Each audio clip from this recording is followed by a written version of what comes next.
C'est un garçon mystérieux qui nous propose parfois des sujets aussi mystérieux que lui. Aujourd'hui, David, d'habitude, vous remontez aux origines d'une invention du quotidien. Ouais. Aujourd'hui, c'est une expression pas vraiment du quotidien, puisque vous nous parlez du paradoxe de Peto. Oui, vous disiez à l'instant, l'année dernière, en particulier la saison dernière, je faisais beaucoup de chroniques sur les objets. Ouais, d'où ça vient la petite cuillère, tout ça. Et cette année, je fais de plus en plus de chroniques dont on comprend pas le titre. Mais qu'est-ce que ça va être l'année prochaine?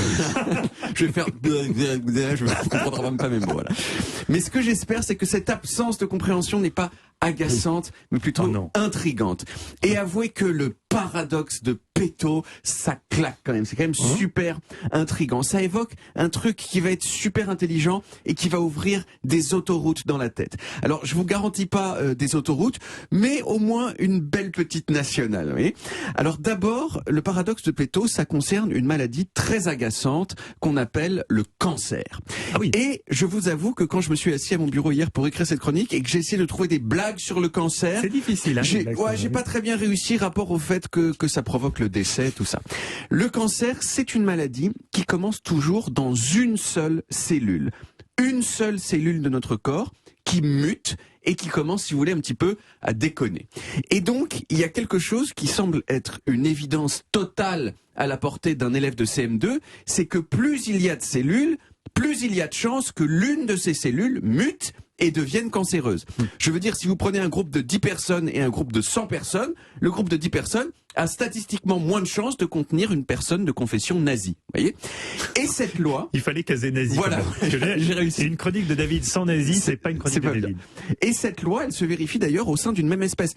Les petits chiens, par exemple, statistiquement, ils ont moins de cancer que les gros chiens. Parce qu'il y a moins de cellules. Parce qu'il y a moins de cellules, tout simplement. Et les personnes grandes, elles ont légèrement plus de cancer que les personnes petites. Mais, et c'est là que le paradoxe va jaillir, les éléphants, qui sont en moyenne 10 fois plus gros que les humains, ils meurent 5 fois moins du cancer que nous. Les baleines boréales, qui sont encore 20 fois plus grosses que les éléphants, elles ont pratiquement pas de cancer. Et enfin, les humains, ils ont à peu près autant de cancer que les souris, alors qu'ils sont des centaines de fois plus gros. Et ça, si c'est pas un paradoxe de chez Paradoxe, et voilà. Et savez-vous qui le premier a découvert ce paradoxe ? Peto. Oui, Peto de son prénom Richard. Richard Peto, il est anglais.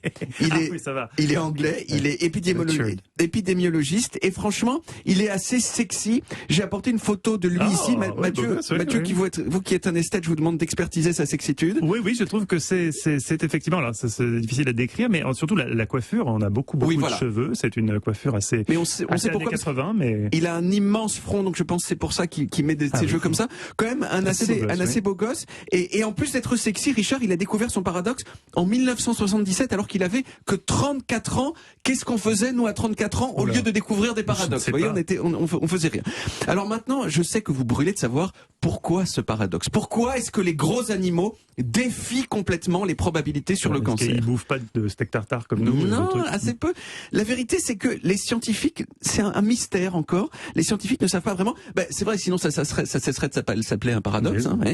Mais disons qu'il y a au moins deux explications concurrentes. La première, c'est que c'est un truc d'évolution. À mesure que les animaux sont devenus de plus en plus gros, ils ont peut-être développé des gènes plus puissants que les nôtres pour lutter contre le cancer. Mais l'autre explication, elle a un nom beaucoup plus marrant. Ce sont les hypertumeurs.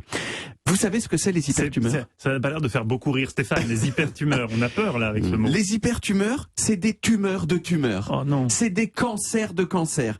Non, c'est bien, c'est plutôt sympa. Il arrive qu'au bout d'un moment, certaines cellules cancéreuses mutantes, elles commencent à vouloir prendre leur indépendance par rapport au reste du cancer et à créer leur propre petit cancer sur le cancer. Elles attaquent le cancer. Elles attaquent le cancer. C'est des cancers de cancer. Et quand elles y arrivent, ce cancer de cancer peut tuer le cancer. Génial. Et oui.